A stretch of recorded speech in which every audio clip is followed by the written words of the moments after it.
Uniformity, it is almost impossible. But uniformity in terms of the essence of Aqidah, this is needed. Uniformity in the higher aims and objectives of Sharia is a must. Uniformity on the political direction of the Ummah is a must. We never said that we will unify with those who do not believe that the Prophet ﷺ is the final prophet. We should not have phobia of it. Some people have Ghazali phobia. Some people have, come on, relax, yeah. And instead of talking, glorifying the disagreements, they should glorify what? The agreement. These are the principles of Islam. The honest teacher, he has to expose his students directly to other views, to other scholars. He should. Do we want the Ummah to be a strong and powerful Ummah? If someone says no, then this is a problem. You want to focus on spiritualities. You don't want to get involved in politics.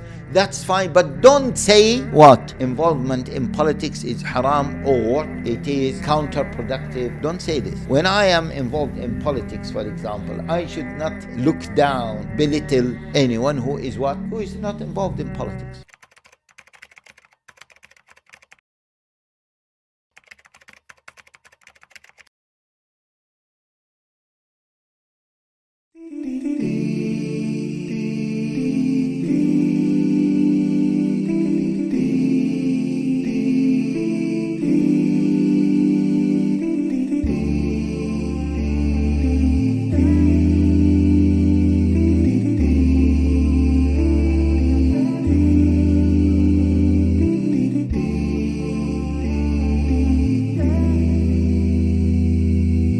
If you look at our data, 57% of people on our channel have not subscribed.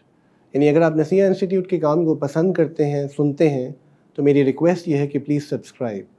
Now we don't monetize our work, but what it does is it helps the algorithm grow. यानी the more the subscribers, the more widely will the message be spread. So if your subscription leads to more people hearing good content, ये आपका सदका जारिया है. And here's the good part.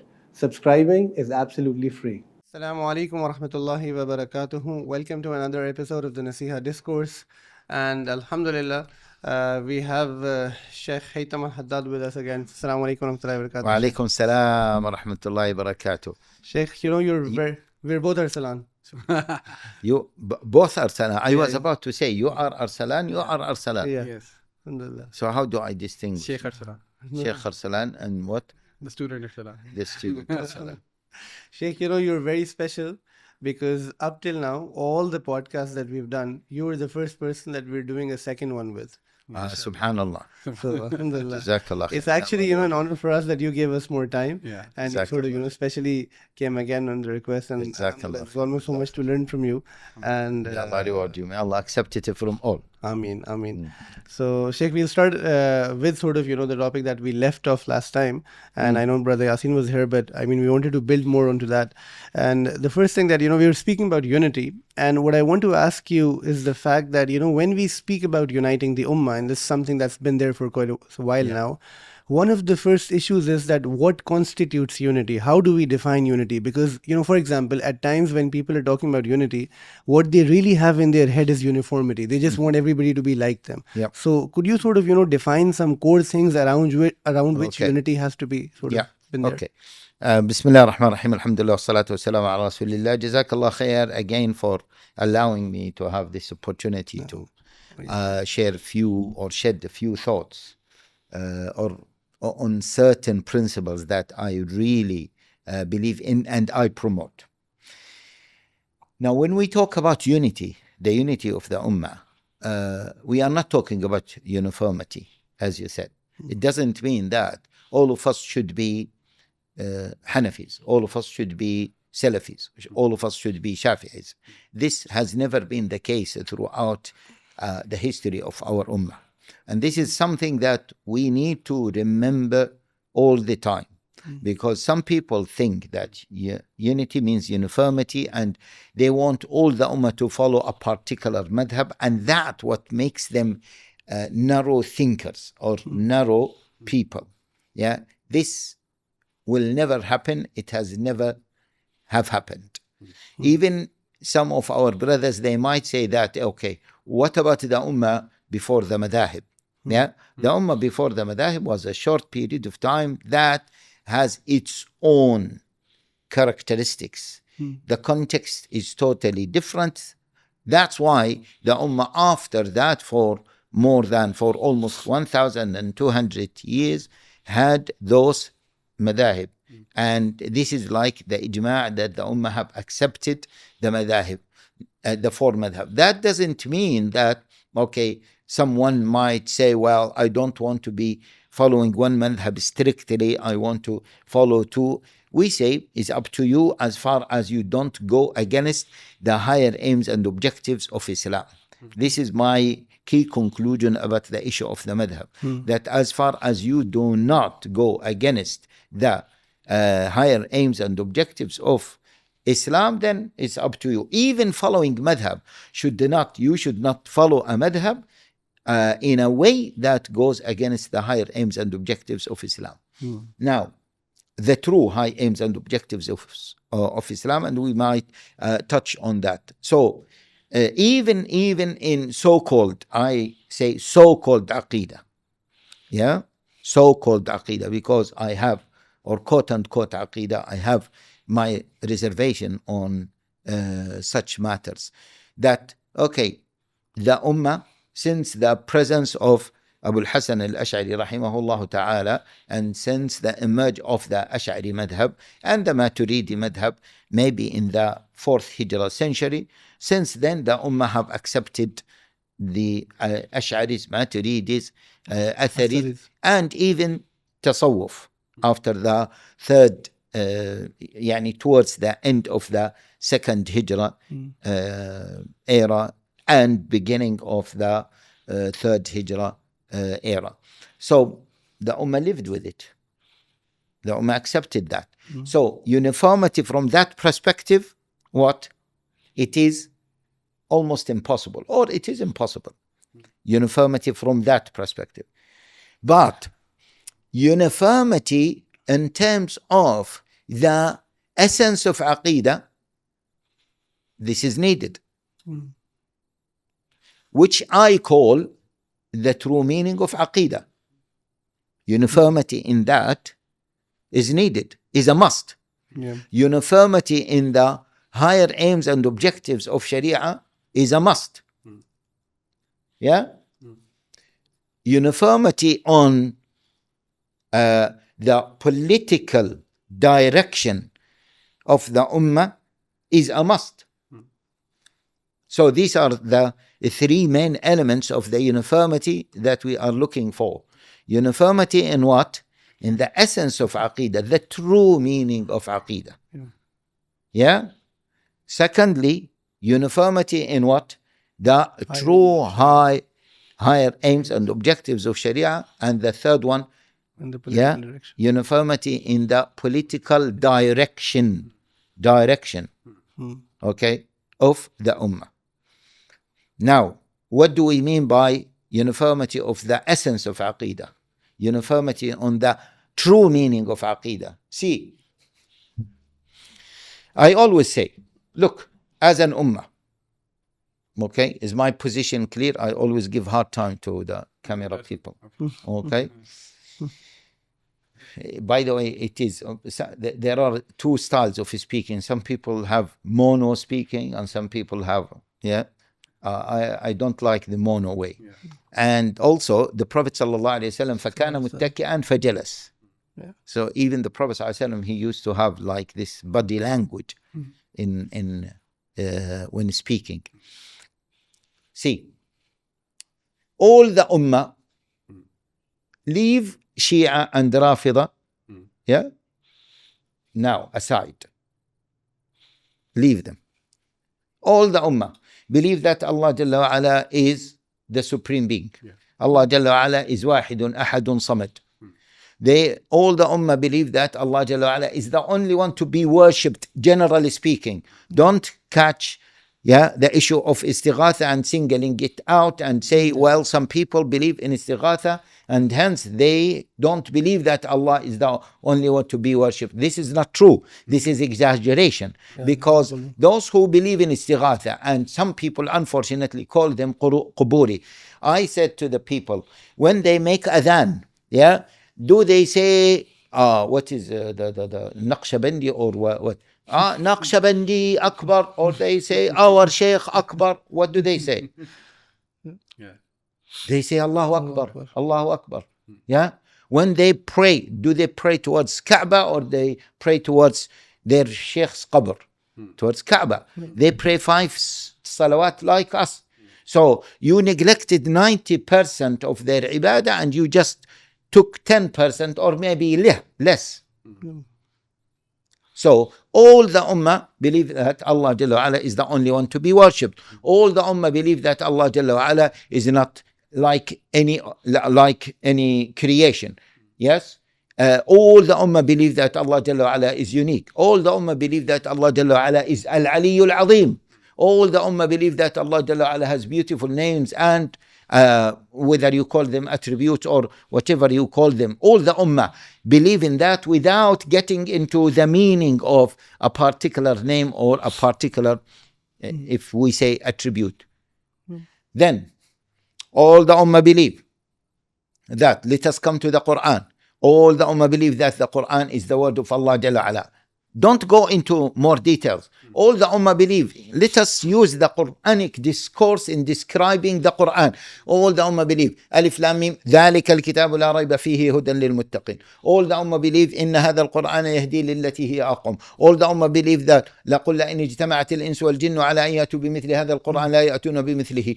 We can continue talking about what the Ummah agree upon in terms of the Quran. Same thing when it comes to the Prophet sallallahu alaihi wasallam. All the Ummah believe that he is the final prophet. All the Ummah believe that he is the one who is conveying the last message to us. All the Ummah believe that we must love the Prophet sallallahu alaihi wasallam. Yep. Go on. About Sahaba, same thing. That's why I said leave Shia alone or Rafida alone. Now, tell me, this is Aqidah or not? Yep. Yeah. This is Aqidah or not? You don't find a Muslim who believes that Allah Jalla Ala like human beings. No Muslim can say this. Yeah? No Muslim believe that Muhammad sallallahu alaihi wasallam is like any human being. Okay, he has no status. No Muslim believe in this. Agree? Yeah. So why do we say, so this is uniformity in Aqidah. Yeah. These are the main elements of Aqidah.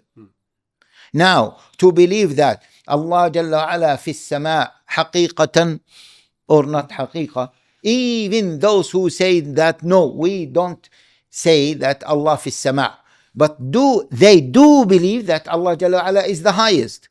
No one believes that Allah Jalla Ala, astaghfirullah, as some people accuse them. Yeah, does anyone believe that Allah Jalla Ala is here, is there? As we sometimes accuse certain groups.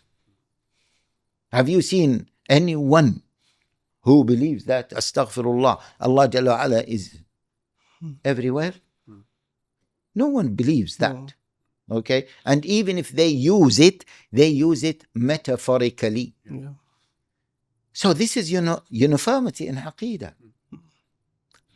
Okay, and I always say to the brothers, how come Allah Jalla wa Ala revealed His deen, His Aqidah, and He made it so ambiguous that the Ummah is unable to settle on that matter?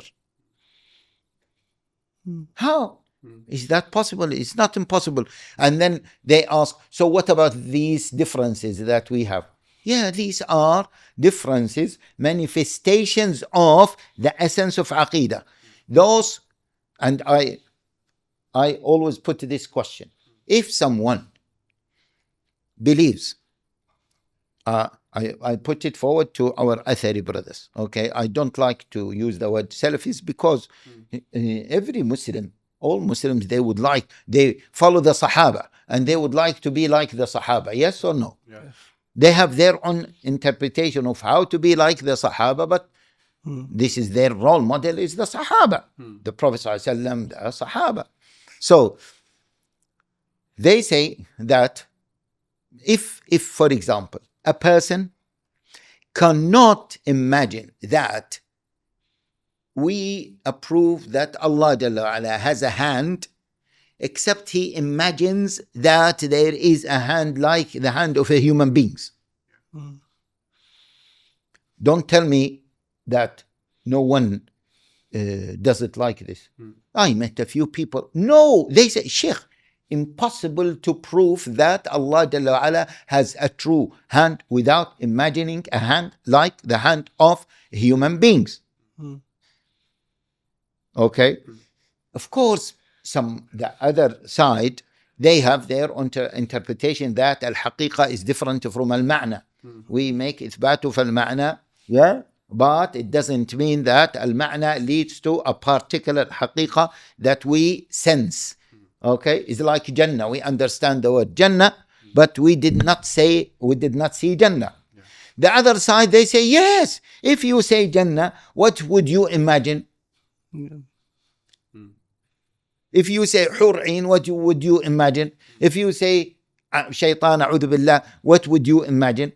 So it is impossible to what? To confirm that Allah Jalla wa Ala has names and attributes, yeah? Haqiqatan. Yes, real hand, without imagining what? A jism, a body, or a human being. Therefore, this person who cannot imagine that, we should say to him, no, for you, yeah, maybe you have to be what? Mufawwid. Mufawwid means what? Yeah, either that one form of Ash'arism or, yeah, you have to, because for him, yeah, Ithbatul Haqiqa leads to tajseem for him, for this person. He cannot. So what is the safest way for him? Is to say, yeah, you understand the meaning and to fawwadul kayfa. You don't understand the how. Khalas. Yeah, the how, it is up to Allah. No need to say Allah Jalla wa Ala has a hand haqiqatan. No need to say Allah yatakallamu haqiqatan biharfin wa sawt. No need. Khalas. Allah takallam, yatakallam. Wal Quran kalamullah. How? We don't know. We don't know. Okay? No need to say haqiqatan biharfin wa sawt. Okay. That's fine. Because this person, what does he want? Why he is doing that? Does he do that, as some people used to accuse them of this, that they are considering Allah mute or Allah blind? No way. Yes or no? No way. Have you ever come across a Muslim who is claiming, astaghfirullah, that Allah is blind? Or Allah doesn't see? Or Allah, astaghfirullah, is mute? No one believes in this. But this is their way, which is what? The tafweed of the haqiqa or even ma'na. This is their way of what? Tanzihullah, ta'zimullah. Yeah? Okay? To elevate Allah Jalla wa Ala above. Okay? No tashbih, no. This is their way. So it means that them and those who say no, we can imagine that. You say Allah Jalla wa Ala, yeah, has names and attributes haqiqatan. He has a hand and he is on the ulu haqiqatan. And both of them, what do they want? The closeness of Allah subhanahu wa ta'ala. They want tanzih of Allah. Yes or no? Yes. They want to show that Allah Jalla wa Ala is glorified, Allah Jalla wa Ala is exalted, Allah Jalla wa Ala is free from any shortcoming. Yes or no? Yes. Therefore, khalas. Therefore, we agree on aqidah. Yes. This is the uniformity of aqidah. Same thing when it comes to the Prophet ﷺ. Same, even because of time, I can explain how those people who believe in istighatha, do they believe that they are worshipping someone beside Allah? No. Come on, man. No, they don't. A Muslim who's saying La ilaha illallah Muhammadan Rasulullah. Yeah? Okay. He doesn't worship someone beside Allah. If he believes that this is the best way to go to Allah, to get closer to Allah, to worship Allah by going to this saint, that saint, and maybe, yes, some of the ignorant people, they do things that no one accepts in Islam. But some people, they want to be harsh against them. Some people say, let them, and then later on we can explain. Agree. But the essence of that, is not something that, no, they worship someone beside Allah. Okay? So it means that we have a uniformity, and we should have a uniformity in the true meaning of Aqidah, the essence of Aqidah. We never said that we will, for example, unify with those who do not believe that the Prophet ﷺ is the final prophet. Because this is what? This is a matter of Iman and Kufr. This is a true matter of what? Of Aqidah. And do you think that there are fundamental differences on Aqidah that have no impact on our life? Aqidah, yes, forms your worldview. Yeah? And that's why if a person doesn't believe that Muhammad ﷺ is the final messenger, his salah is different. Yes or no? Yes. Agree? Yes. His salah is different. His lifestyle is different. Why? Because he is taking these things from other than the Prophet ﷺ. So the Aqidah, has an impact on our life. If someone believes that the Sahaba were evil people, he will not accept Sahih al-Bukhari. So his salah will be different. His dhabiha will be different. His lifestyle will be different. Yes or no? Yes. But the vast majority of Muslims, the differences in fiqh matters, they are insignificant and they are healthy differences. Not like the other differences that are not healthy and not minor and not in one chapter of fiqh. Okay, so this is the answer of the first question. Uniformity of Aqidah. Can I ask you a sub-question on this actually? Yes, but let us not lose focus. So we said we need the Ummah. The unity of the Ummah means uniformity on true meaning of Aqidah. Okay. طيب. The second one is what? Higher aims of Sharia. True high aims and objectives of Sharia. The third one, in the direction of the political aspiration of the Ummah. Okay. Yes. So, Sheikh, would you agree that, what you explained was beautiful? Because, I mean, when you start thinking like this, you start realizing that a lot of these differences, actually, we can coexist with them, right? But across history, when you look back, when we start putting people into boxes or put our own selves into boxes, that is when, even small differences tend to be magnified. So, for example, Imam Ash'ari and Imam Maturidi and the others came in as a result of, what the Mu'tazila were doing or the influence of Greek philosophy. And then, their effort was commendable. But later on, when people sort of, boxing themselves as Ash'aris or Maturidis or As'aris, so then you're thinking that I'm different from him. Yes. Right. Yeah. Even the same thing happened with fiqh. Right. It had to evolve, like you said. Yeah. So how do we sort of, at one level, one might be a Ash'ari or a Maturidi. How do you step out of your box? Would you say that the religious seminaries have a role to play in how they teach? This is a very good subject, Sheikh Arsalan. Very good topic. But if we talk about it, this needs another, so we'll do a third one, inshallah. Another podcast. Okay, let me just mention a few points. Sure. I totally agree that the religious seminary, the religious education is part of the problem. Okay? Is part of the problem. Look, for example, I wrote my book on the Aqidah that is muttafaq alayh. Alhamdulillah, it is accepted, translated to different languages. Someone told me that it was translated to Urdu, okay, but I didn't see the translation, and it's fine. But they need to look after the translation and just inform me. That would be better. See, when I wrote, why I wrote my book, because I looked at the books of Aqidah, the Mutun. I found that, take Al-Tahawiyya for example. The matan of Al-Tahawiyya doesn't include many differences as the shuruh of Al-Tahawiyya. Yeah, the matters that are can be understood differently in Aqidah Al-Tahawiyya, very few. Yes, very few. And that's why Aqidah Al-Tahawiyya is taught by who?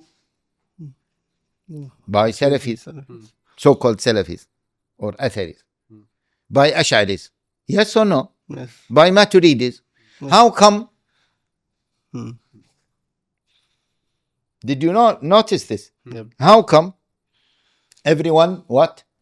Teaches Yeah, claims it. No. At-Tahawi is a Salafi. Some people say, except in the matter of what? Of Irja. طيب. Some people say, no. He is what? Ash'ari. Some people say, no. He's Maturidi. The Shurrah, what? They expanded on what? Their own. On the khilafat, on the disagreements. And this became what? Like an exercise, a mental, physical, intellectual exercise. People enjoy talking about it. And at one period of time, because the Ummah was united, to a certain extent, there was a khilafah, the Ummah was powerful, etc. So the scholars would dwell into what? Discussing the khilafat. Yeah? Now, see, when we teach the khilafat and we don't teach the foundations, people don't know about the foundations. And they think that all what we have is the khilafat. Yeah. That's why they box themselves in what? In the khilafat, as you said, boxing themselves, which is true, which is okay. And that's why there is a beautiful statement by Ibn Nujaym al-Hanafi. He said, many authors know certain principles, yeah, but they take those principles for granted. So that's why they did not mention them in the books of fiqh, in their books. Then the other generations came and they started to what? Learn from those books. They did not learn about what? Those principles that were taken for granted by their ustads or their shuyukh or the big scholars. And they thought that this is everything. And they did not what? Attribute the juz'iyat to the kulliyat. The juz'iyat, the micro to the macro. And they thought that the micro is the macro. The juz'iyat are the kulliyat. And by the way, Ibn Taymiyyah has mentioned something like this. Yeah? You don't have Ibn Taymiyyah phobia. Okay, good. Alhamdulillah. We should not have phobia of it. Some people have Ghazali phobia. Some people have... Come on, relax. Yeah. See, Ibn Taymiyyah said, وَمِنَ الظُّلْمِ, yeah, or what leads to dhulm, that when you don't know the kulliyat and you know the juz'iyat and you cannot refer the juz'iyat to the kulliyat, and as a result of this, you miss many kulliyat and juz'iyat, and then what? You commit dhulm. And this is exactly what is happening now. Okay, so this is one point. I say in conclusion, teachers should fear Allah Jalla wa Ala. And instead of talking and expanding, glorifying the disagreements, they should glorify what? The principles and the agreement. The agreement. These are the principles of Islam. Yeah? Don't say that they are known. They are known to you, but they are not known to everyone. Okay. This is one. Of course, we need more time, but just, okay. Inshallah. The second point, by the way, one of our problems as, in our educational system, the Islamic educational system, whether the madrasa system, the classical system, or even the modern system, is that number one, we don't teach al-kulliyat, we teach what? Al-juz'iyat, and focus on it. Number two, we don't teach humanities. We don't teach social sciences. We don't teach management, political science. Teaching humanities, take this, brothers, everyone. Teaching humanities and social sciences, expands your horizon and your intellectual capacity.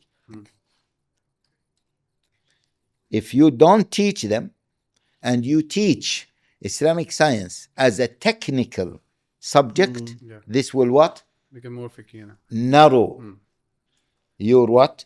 Your scope. It narrows your horizon. It limits your mental capacity. So you will not be able to think what? Big. You will not be able to zoom out to see the bigger picture. You will not be able to think macro. So this is another important point that we need to add to our teachings. Okay, finally, which is a minor point, we need to see what is happening to our ummah. The essence of Aqidah is lost now. Atheism, secularism, liberalism, all of this. And we are fighting over what? Allah Jalla wa Ala, يعني في السماء حقيقة, or just في العلو. No. Can we say that the jiha, Allah is in a jiha, and the jiha is created? And how can you limit Allah Jalla wa Ala to the creation? We argue over this. And we all know that those who say Allah في السماء, whether metaphorically or حقيقة, they all want to prove that Allah Jalla wa Ala is the highest. Allah Jalla wa Ala is the supreme being. Allah Jalla wa Ala is not, mixed with his creation. They all want to make tanzih of Allah. But we still argue. And sometimes I say, which is another point, or you can say it is connected to this, we are still stuck at the 5th century or the 4th century, Hijrah century. And this is a big problem. We say, even strategic thinking, don't get, I call it like this, don't get stuck at question number 5. Yes? This, we learned this in school. In the university. We used to have multiple choice exams. 20 exams, you have to solve them in 20 minutes or 30 minutes or 1 hour maximum. So you have to what? Solve quickly. And the answer is a multiple choice answer. So you choose A, B, C, D. Now, question number 5 is what? Difficult. You could not know the answer. And what do? Move on. You will not say no. I cannot move on unless what? I solve that one. This is, we are stuck at question number 5. The Ummah is stuck at question number 5. We need to resolve what? The Mawlid issue. We need to resolve Tasawwuf issue. We need to resolve the Asma' al Sifat. One brother, one time, he told me, how can the Ummah be united and still we are not united on what? On the issue of moon sighting. I said, okay, so if we could not be united on moon sighting, does that mean that we freeze everything and the Ummah should be frozen at what? Until we sort that. Moon sighting. No way. the nature of Islam is so elastic, so flexible, so dynamic. And that's why Islam managed to spread, managed to survive, flourish, not just to survive, everywhere in the world. Okay, so these are, so we mentioned what? Yeah, uniformity in Aqidah, uniformity in the high aims and objectives of Sharia. What do we mean by uniformity in the high aims and objectives of Sharia? It is not our choice to choose the real high aims and objectives of Sharia. It is not. Yes? Okay. وَمَا خَلَقْتُ الْجِنَّ وَالْإِنسَ إِلَّا لِيَعْبُدُونَ.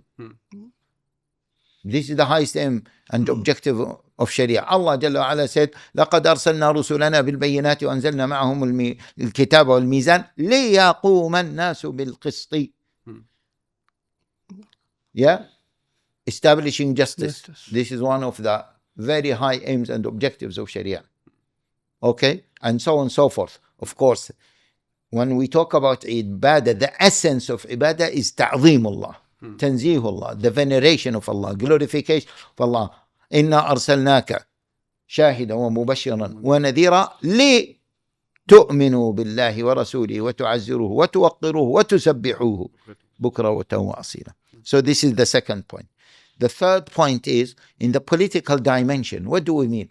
We cannot see one part of the Ummah, whether now it is in the current form, the current state, okay, the new, the same modern state.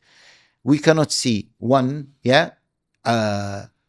loyal to the West and one against that loyal to Russia, and they are fighting over what their loyalty to these superpowers. No, this is a direction the Ummah has to be what? United on. We cannot see that one country wants to normalize with the Zionists while the Palestinians are suffering under the Zionism regime. And we see the Ummah now, they want to defend the Palestinians before the ceasefire and even after the ceasefire. And some people say, no, Palestine is none of our issues.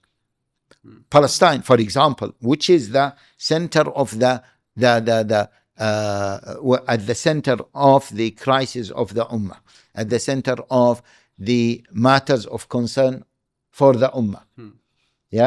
So we cannot see that the Ummah is divided. One camp, is for Islam and the flourishment of Islam, and one camp doesn't care about that because they care about what? Their own safety, even if it goes against what? The flourishment of the Ummah. This is the political, the overall political direction. And it is very unfortunate. Yes, even on a lower level. We see, unfortunately, some Muslims with some dictators, they put their hands in the hands of those dictators against their brothers and sisters. If it is a tactic that we all agree on, that's fine. This is agree to disagree. But if we feel sincerely that there are people who are, working against the interests of the Ummah, they don't mind in having loyalty and unity with the dictatorship, whether in the Muslim world or in the non-Muslim world, against their own brothers and sisters. This is a huge problem. Or even in the West, when we see some groups, because they hate other Muslim groups, they don't mind insiding with the government, the state, the intelligence services, against who? Their own brothers and sisters. This is a musibah. This is a big problem. This is maybe worse than so-called differences in Aqidah. Because actually, this is an outcome of, again, another fundamental disagreement in Aqidah, which is wala and bara, whom you should be loyal to, whom you should disassociate yourself from. وَالْمُؤْمِنُونَ وَالْمُؤْمِنَاتِ what? بَعْضُهُمْ أَوْلِيَاءُ بَعْضٍ. This is what we said as what? The political dimension of the Ummah. Okay? So, this kind of uniformity, inshallah, this is what satisfies what Allah Jalla wa Ala says, وَاعْتَصِمُوا بِحَبْلِ اللَّهِ جَمِيعًا وَلَا تَفَرَّقُوا. Hold all of you upon the rope of Allah Jalla wa Ala and don't be disunited. إِنَّمَا الْمُؤْمِنُونَ إِخْوَةً. Believers are nothing but, إخوة. And of course, a subsidiary of this is what? تعاون, cooperation. وتعاونوا على البر والتقوى ولا تعاونوا على الإثم والعدوان. Although this ayah, by the way, this ayah, help one another on bir, piety and taqwa, and don't help each other on transgression and sinning. This ayah does not say whom you should cooperate with. You can cooperate with who? With the most evil people to prevent what? Something that is evil. We cooperate with disbelievers in non-Muslim countries to stop drugs, to clean streets, to support Palestine. Okay. Yeah, Sheikh, Jazakallah for the detailed answer. On the topic of unity, another thing that I wanted to sort of ask you is this, that how important is it to, go through diverse experiences individually in our own learning of deen? And I'm asking in context, for example, you yourself mentioned in the last podcast that, you went through so many different things. And I think initially when one comes to deen and, who the teachers or the institute or the people that inspire you, you're thinking that, this is it, this is haqq, and there's no truth beyond that.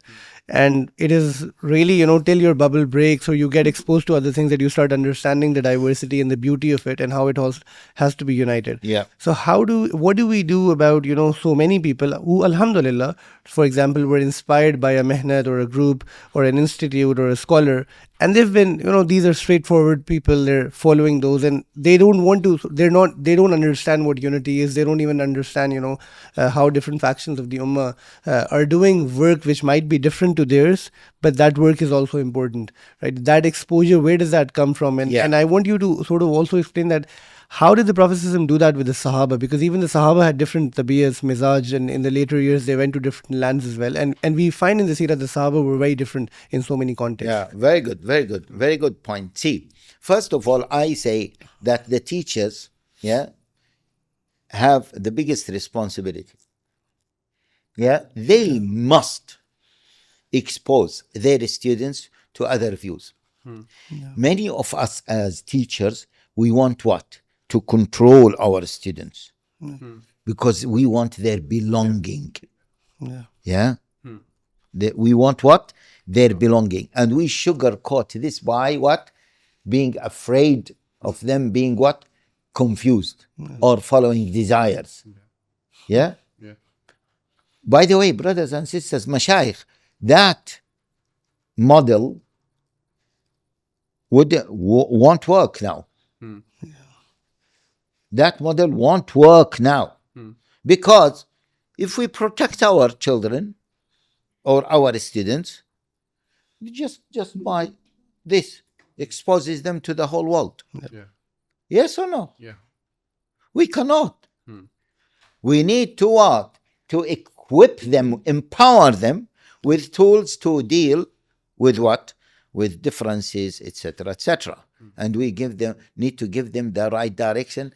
And the honest teacher, he has to expose his students directly to what? To other views, to other scholars. He should, and this is, I always promote this, he should go with his students to visit other scholars. And when he goes and visit other scholars, he should humble himself before the other scholars, not to go in order to teach the other scholars. Yeah? Yeah. This is one thing. We should expose the students to other madhahib. But not the way we do it.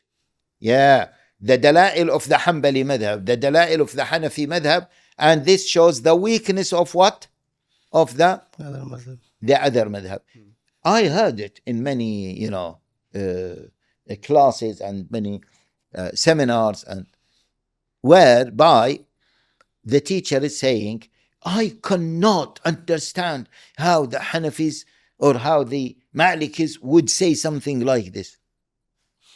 I cannot understand. He is trivializing the views of the Hanafis, Shafi'is.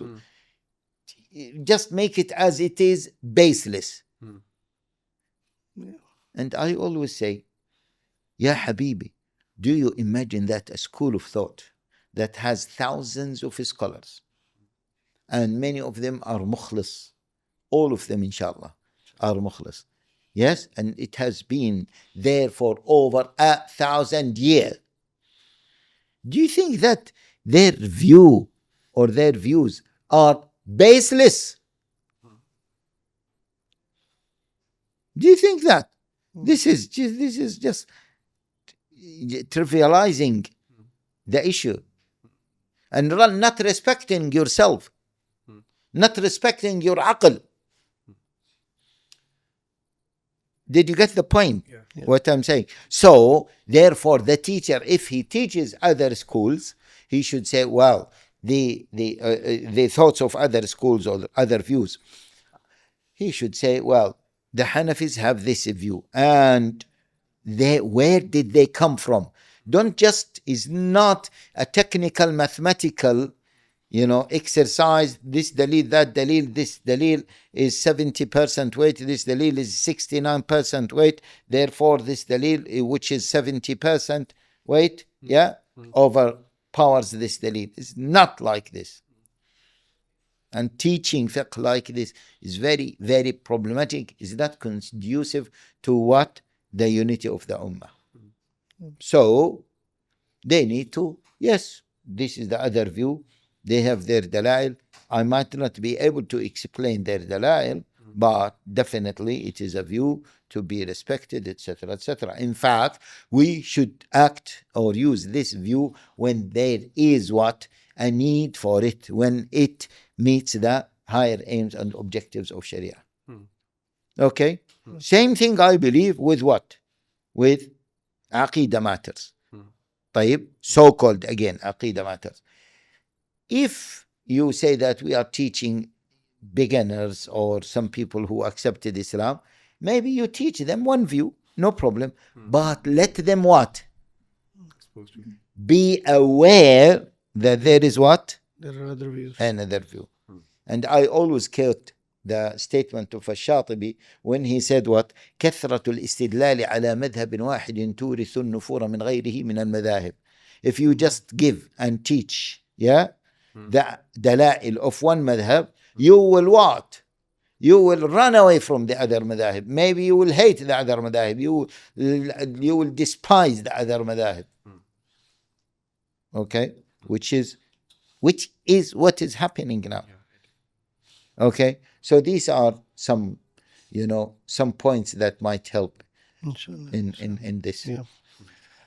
Shaykh, moving beyond, issues of Aqidah and even fiqh issues, when in terms of our approach to deen in the Pakistani context now particularly, I mean, you would be more aware of the Western world because you're mostly there, that, we now have this debate between the fact that our approach to deen, how should we begin? Are we really looking at the Makki time of the Prophet ﷺ, and is tazkiyah the most important thing, and should we focus on, creating afrad and then, wait for the time that we have enough people and then we can, look at the Madani period? Or is the nizam the real thing? And, like what Maulana Maududi and others have said, that, we're already in the Madanin era and we have to fight for Khilafah, we have to push for these things. And this seems to be a huge contention, amongst people. And it sort of, disunites us a lot of times as well. So how are these questions to be taken? Okay. This is a very good question. Very good question. Yes? طيب. Okay. First of all, let us go back to the basics. What do we want at the end of the day? Everyone says that we want to please Allah Jalla Ala. Agree. طيب.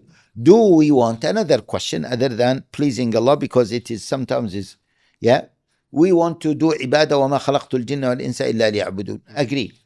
طيب. Do we want the ummah to be a strong and powerful ummah?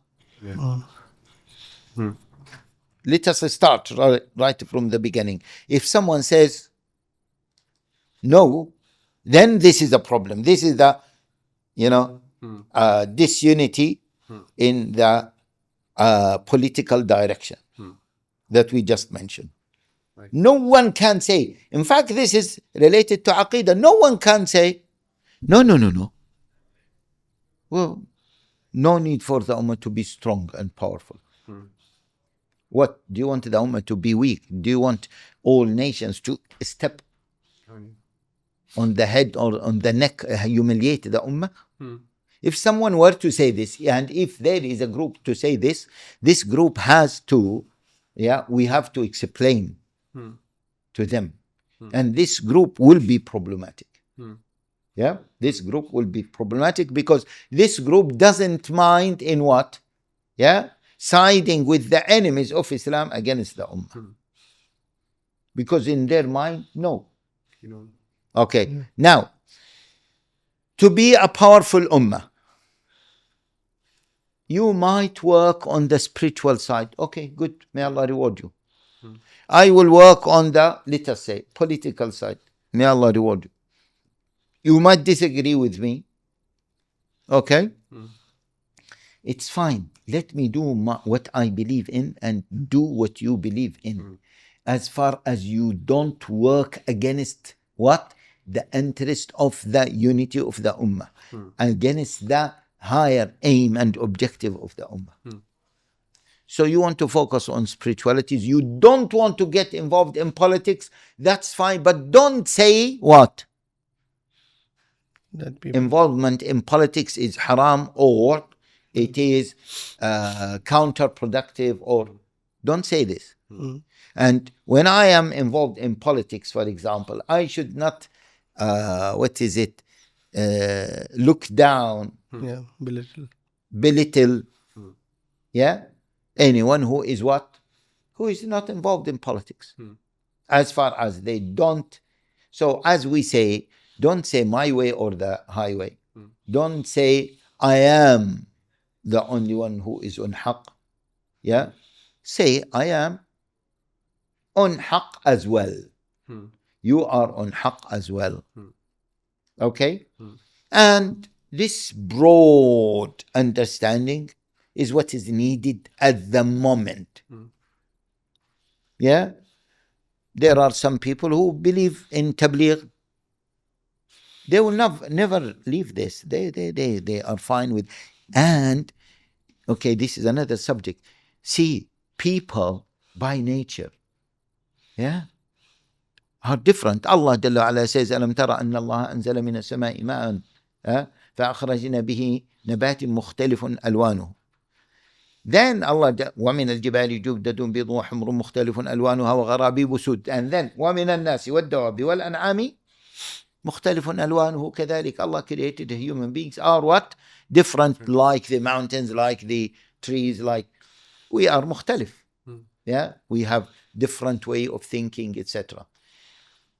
And I always quote this. One brother one time from a particular, a political group, he visited me. We went to pray, and then one brother from Tablighi, a group, came and he gave me salam in a very humble, soft way, as the Tabligh do.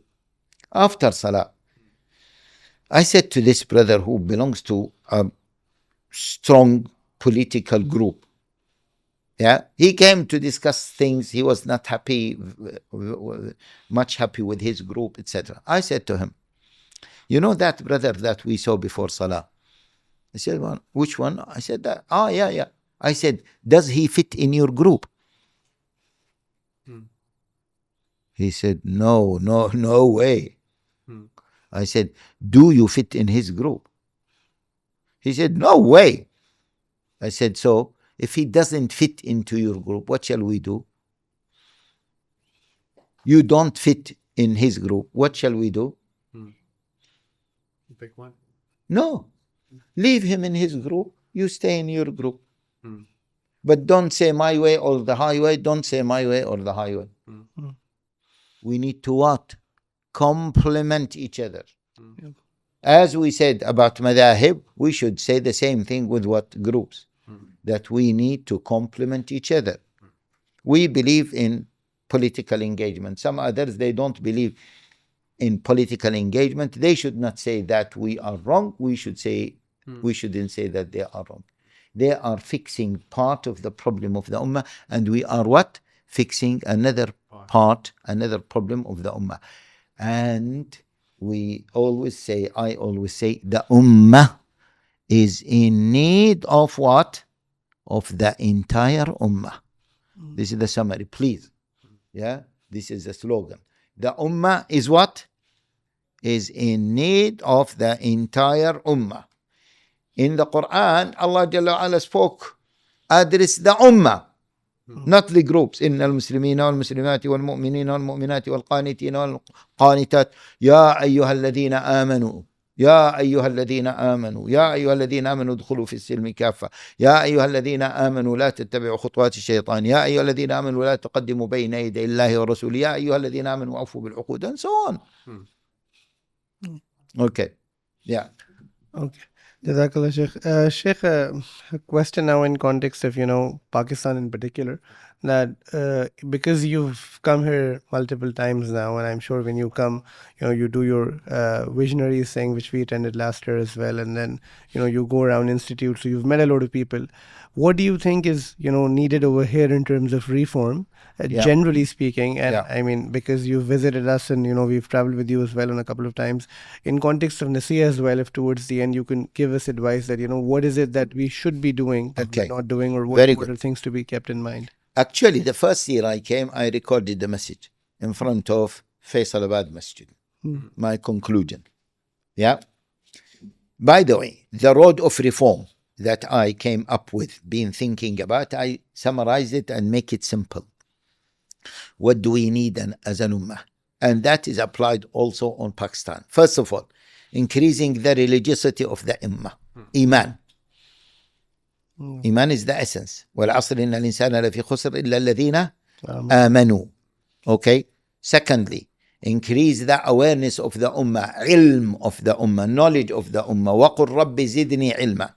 And ilm is of three types: Islamic knowledge, so-called, I disagree with this statement, so-called non-Islamic or secular knowledge, and the third one, awareness of the global situation. The ummah needs that.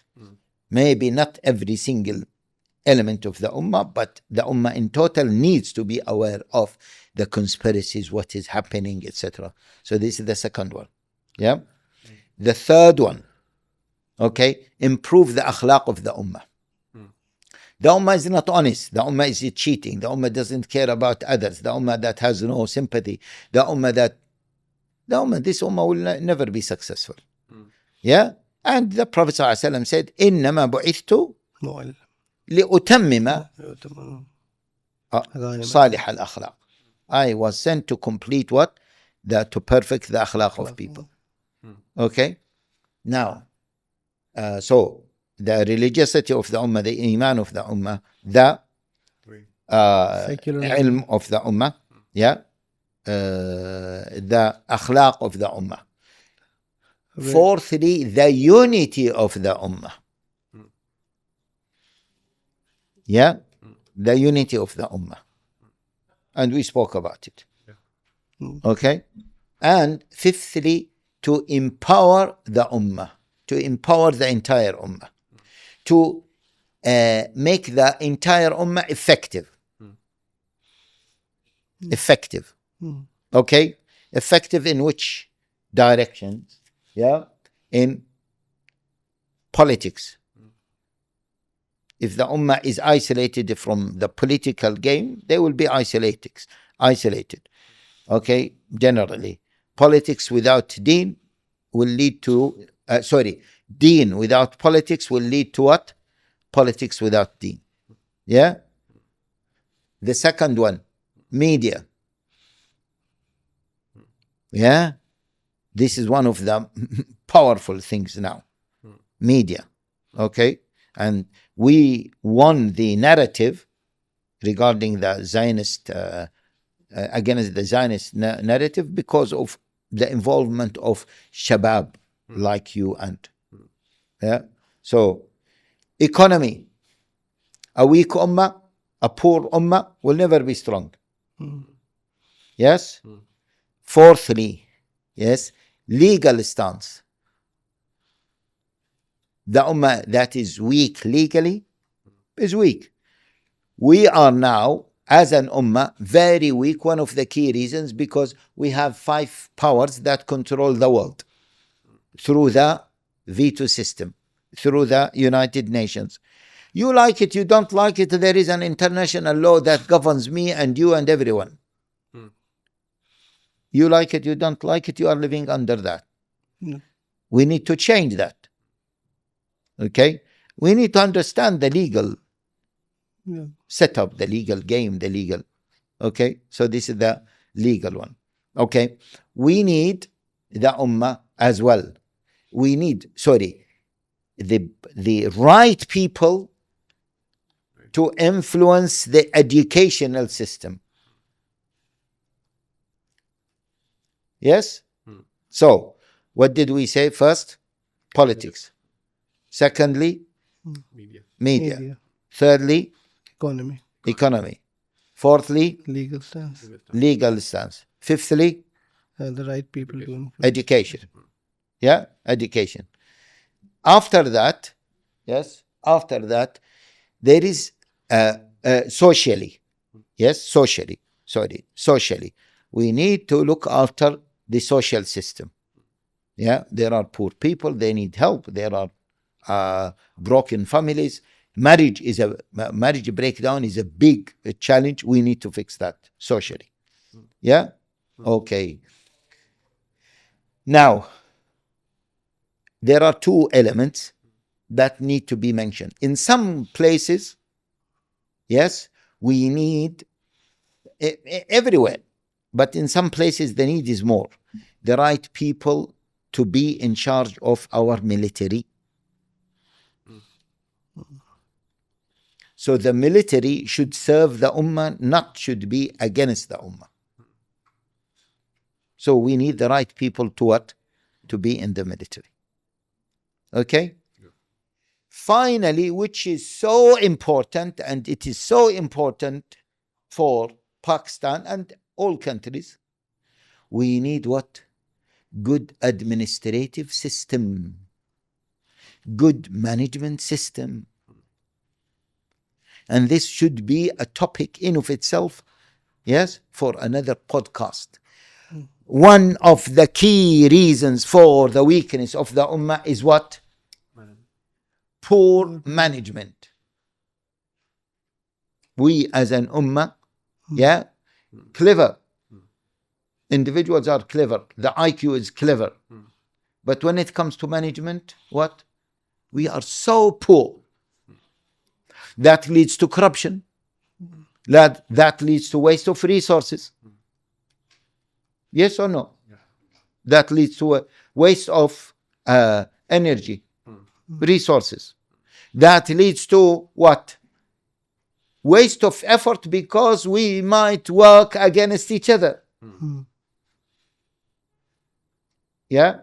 That leads to poor management of our differences. And so on and so forth.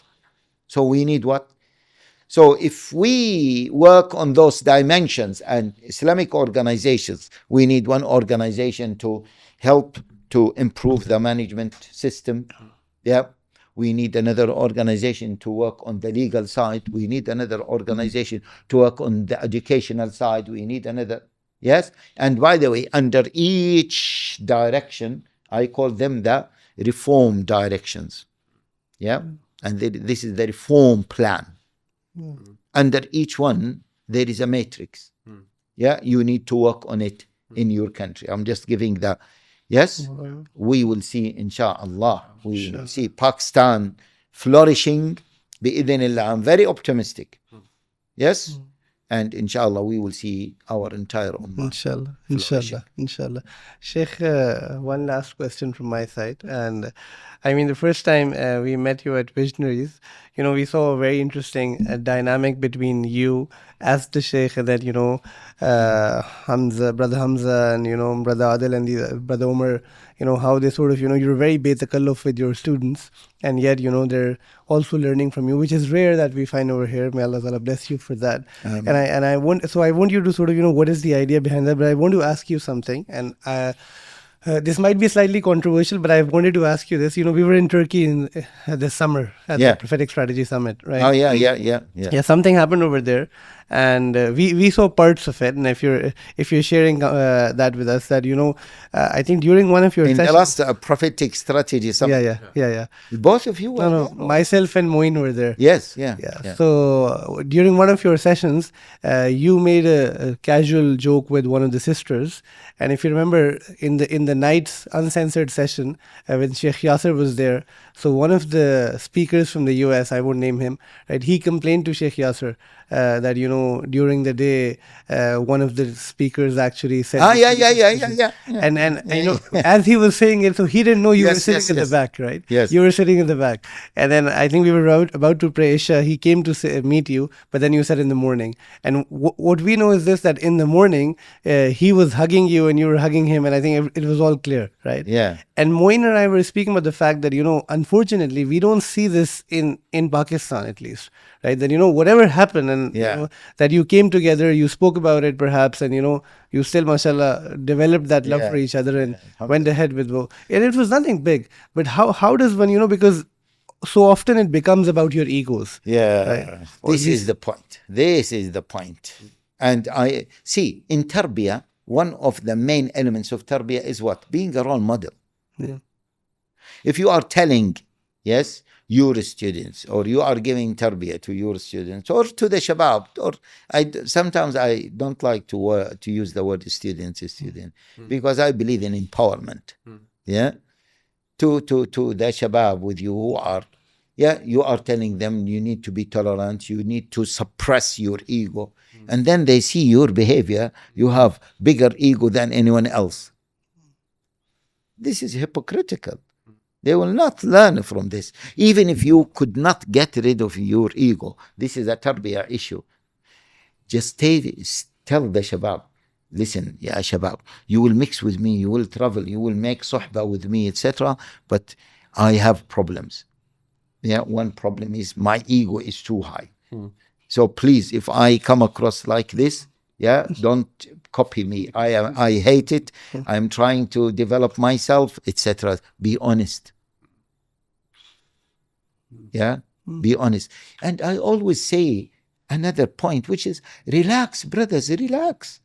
Sometimes I joke, I say, have some lemonade and, okay, 7-Up is boycott now. Have some lemonade and relax. The Sheikh, he, in that, I remember in many instances, the brothers told me, look, the Sheikh is saying something dodgy. Respond to him. I said, why? Why? Just listen, this is his view. It's not the end of the world. And he will not change the deen. You accept it, you don't accept it. But people will be confused. No, people will not be confused. If they might be confused temporarily, then you correct it. Relax. Unity and akhlaq of the speakers supersedes what we claim as what? Disclosing the truth. Okay. The other point, I disagree that the Sheikh has to have like a haiba, an awe. If it comes, it comes. It comes from Allah. It comes from his relationship with Allah. أصلح ما بينك وبين الناس. Allah جل وعلا يصلح ما بينك وبين الخلق. أصلح سريرتك يصلح الله علانيتك. This is the advices that they use to exchange. Mend your relationship with Allah. Allah will mend your relationship with what? With the people. mend your secret life, Allah Jalla wa Ala will mend what? Your public life.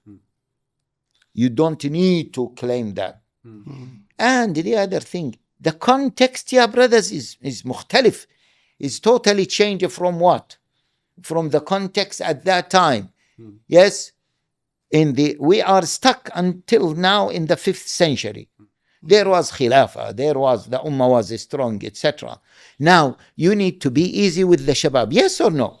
Yes. Young people now, if they see that you have this haiba and someone is carrying your shoes and someone is taking, and someone is doing massage to you and someone is, okay, if they see this, will they, approach the scholars easily?